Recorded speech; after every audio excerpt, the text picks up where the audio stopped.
So, Scream 3 happened. It is a movie, but what a movie it can be.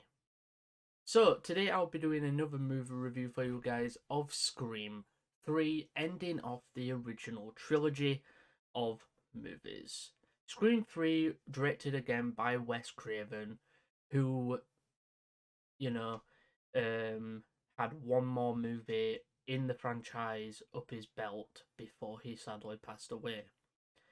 So, this movie was released in the USA on February 4th, 2000, and was released in the UK on April 28th, 2000. So, without further ado, let's get into the review and see what I think of Scream 3. The movie begins with Cotton Weary, yet again played by Levi Schreiber, who also now runs his own TV show called 100% Cotton. He gets a phone call from a woman who says it was a wrong number, but then we find out it was the killer. After all, is actually inside his house with his girlfriend. Nice to know that Cotton's still an asshole, given the fact he was flirting with the fake woman on the phone.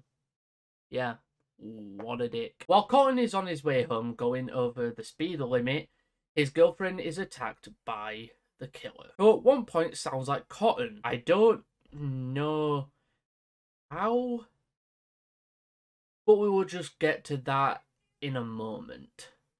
Speaking of Cotton, he arrives home looking for his girlfriend, where she holds a weapon to him when she is attacked by the killer and killed by them afterwards. When Cotton is attacked and lands on the floor, the killer does this. It was a simple game, Cotton.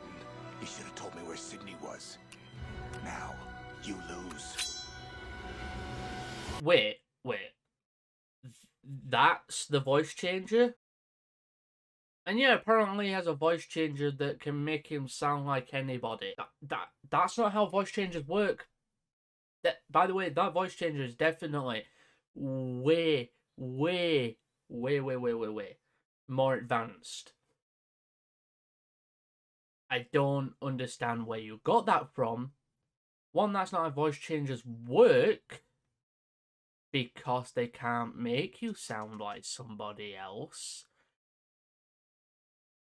That's why the killer sometimes uses text messages.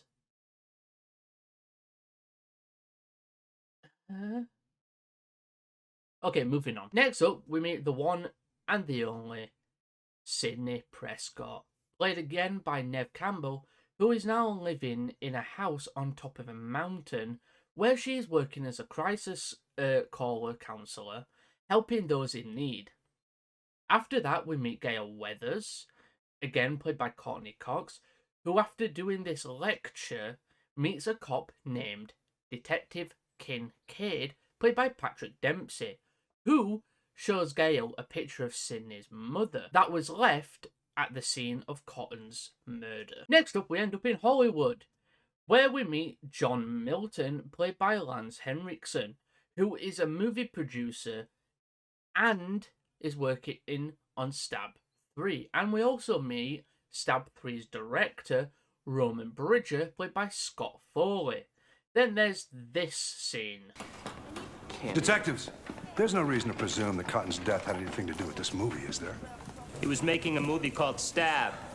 He was stabbed. This cop is exactly like me, makes sarcastic jokes in the worst possible times, but for me it's a defense mechanism. Sarcasm. Fucking brilliant. Well, after this, Gail shows up with hair that doesn't seem to fit her character, at all. But let's not mention that. She runs into the woman who is playing her in Stab 3, Jennifer Jolie, played by Parker Posey, and her bodyguard, Stephen Stone, played by Patrick Warburton. They end up running into Dewey, played by David Arquette. Do you remember in Scream 2 when Dewey and Gail decided to try and date? And she was very, wanting to get with him, and you could tell. Well, Nope. They ended things. Dewey needed to be in Woodsboro and Gale wanted not to be in Woodsboro. I wonder how long that's gonna last. So Gale leaves the studio. Samba, it's that TV news shit, Connie fucking Chung. Hey, Connie, how's Maury? Dude, I think she likes me, man. See how she's looking at me? Okay then, Jay and Silent Bob just show up out of nowhere. Yeah, that happened. This next part, Sydney's also asleep when this happens.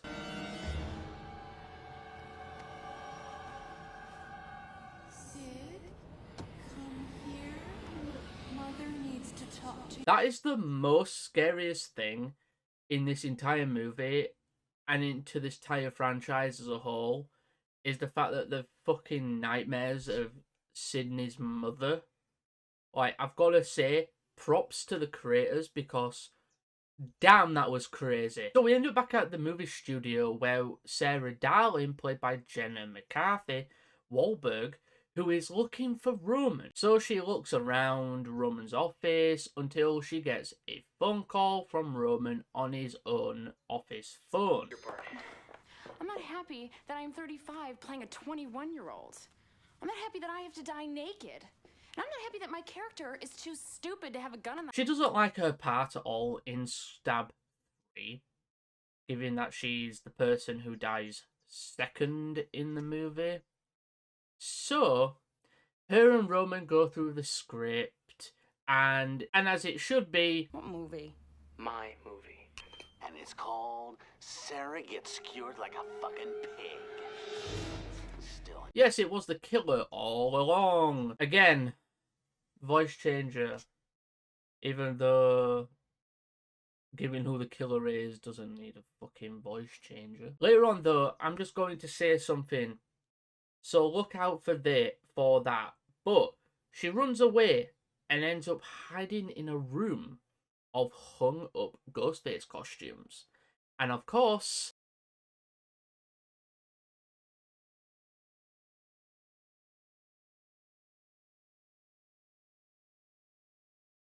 the killer chose to hide there, which does end up with Sarah Darling's death. Later, Gale and Dewey go to Jennifer's home, where Dewey stays and keeps his camper van, where Jennifer feels safe with Dewey close to her, where she is being frantic that they find out Gale gets killed in Stab 3.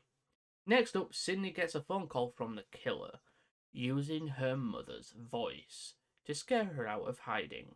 Again, voice changer, no idea how it fucking works. I'm going to bring that voice changer up anytime I get, because the voice changer does makes no fucking sense. Back at Jennifer's house, the cast of Stab 3 are together after Stab 3 is put on hold for now. Gale shows up at the house and is caught by Jennifer's bodyguard. Gale and Dewey talk about the picture left at the crime scene, the pictures being taken of Sydney's mother, but then Dewey realizes something, where he walks away, saying Jennifer, and goes to find a photo of her, which turns out the photo were taken at the same place. If you ask me, to me, it just looks like Jennifer was photoshopped into a coloured version of the photos and a little bit more modernized and, you know, stuff like that, because it looks the fucking exact same. Jennifer's look photoshopped, while Sydney's mother's look like they were actually taken at that place. Jennifer's bodyguard is inside Dewey's camper van when he gets a phone call from Dewey, but he says the wrong thing. But it was Ghostface all along, as he is attacked by the killer. Moments later, the people in the house see the door open and the bodyguard covered in red syrup. Yes, I just said that. As he falls to the ground dead, as the group realize the killer is among them. The group end up getting fax machine messages. When they think the first one means go outside, one of them goes back inside to get the next. Shit. Whoever smells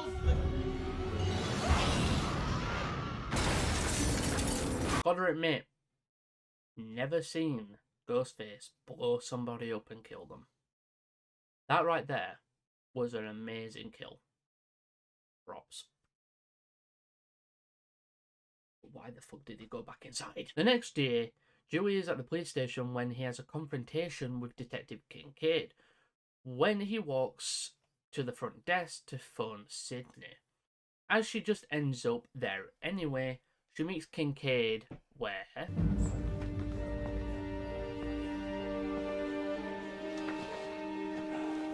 The killer leaves a photograph after each murder, Sydney. They were taken in Hollywood. Yeah, I remember watching this too and wondering what this could mean.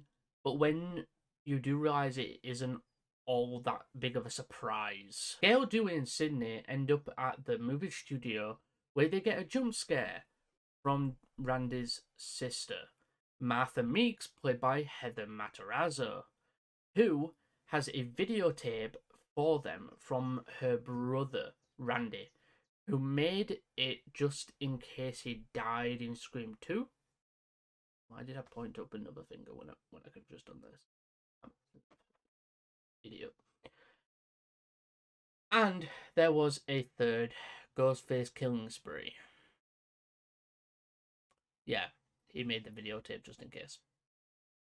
Passing his legacy, as he says, 15 minutes. My room too. Paul, 15 minutes, I'm leaving my legacy. 15 minutes, Paul. Damn. This was probably just to have Randy make a final appearance in the series, given that Wes actually regretted killing Randy, which was a fan favourite character, and it was cool to see that Wes Craven actually didn't want to kill the character off, and he also regretted it for ages. Gail and Jennifer decide to work together to find out why Maureen is involved this time. Prescott. Back then it was probably Roberts. Hey, are you... No. But you look just... Like her? I've been hearing it all my life. Where they meet Bianca, played by Carrie Fisher.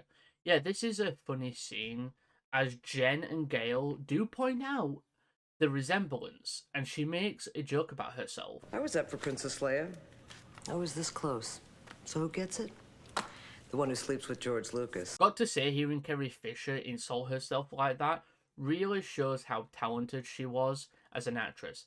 May she rest in peace. Sometime later, Sydney ends up inside the set for Stab 3, where she looks around, a very good replica of Stu's home, as she sees something else. She walks into a room that is a replica of her room, where she hears her and Billy's voices from the first movie. About the sex stuff, you know, I'm not trying to rush you at all. Would you settle for a PG-13 relationship? When she does this, okay, that is cool and all. She ends up hearing something as she looks out the window to see who it is. The door slowly closes behind her. When did this turn into a poltergeist movie? But she has a pepper spray and decides to go look what happened, when all of a sudden she is attacked by the killer. This ends up with her inside another room that is set up for Sydney's mother's murder scene in Stab 3. I have to admit, this movie has some amazing scenes like this, where the killer is really terrifying, but this all ends with Sydney being found by Dewey and the cops. Gail, Jennifer and Dewey go to see John Milton, as they now know what happened to Maureen. Also, it's Roman's birthday. Let's just say this may be important later. He leaves the room. They ask if John knew her or not, when he says she played parts in his movies. When... Obsessed with her, and you're obsessed with her daughter! All right, easy, Geraldo. Why don't you tell us the truth? What the hell are you guys getting at? I make horror films. That's what I do. Got to say, Jennifer here is really good. She does kind of remind me of Gail a little. Like, she actually reminds me of Gail, but turned up to fucking 1,000. 100%. Yeah, let's say the parties that John threw back in the 70s were not good or fun for the female actors. The trio end up going to Roman's home as he is throwing a little party for his birthday. And you already know pretty much all of these people are dead. Like this.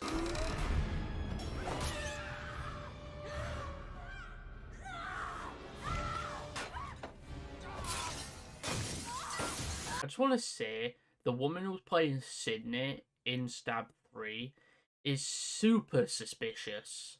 Which is because in the original script for this movie was changed. She originally was one of the killers. But that was changed. So she was just a red herring, which is a big massive fuck you because, you know. Back at the police station, Sydney gets a phone call from the killer to come to Roman's house. Gail, Dewey, whoever, call me back. I can only hear myself. I only hear you too, Sydney. In which she does arrive at the house. The killer is somewhere watching as he tells her, Well, Sydney, now welcome to the final act. See that metal detector? Use it. She walks in after to release Dewey and Gail when the killer shows up and attacks Sydney. But turns out Sydney had another gun on her after all. Is this killer competent at all? Because how did they not realise that Sydney had another gun? All they had to do was have the metal detector go down one leg. Like, Ghostface had this whole planned out, and oh look, Sydney had another gun. Oh yeah, Kincaid shows up, but Ghostface, you know, just incapacitates him a little. Ghostface and Sid end up having a chase, where it ends up in a separate room, where a video is playing on the projector as the killer tells us some backstory.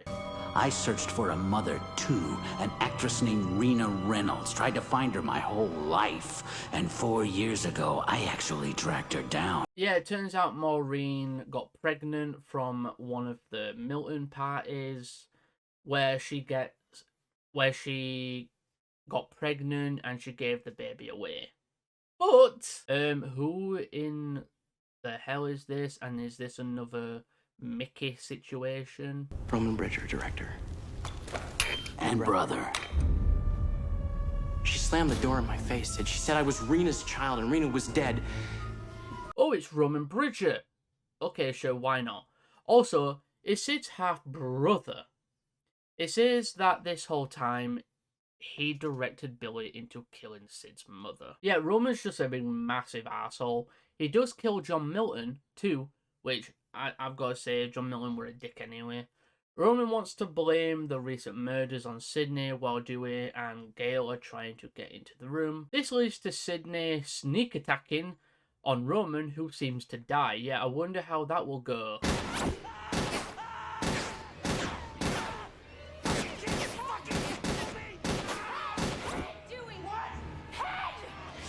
The killer finally dies, and the story of Maureen Prescott is over. Also,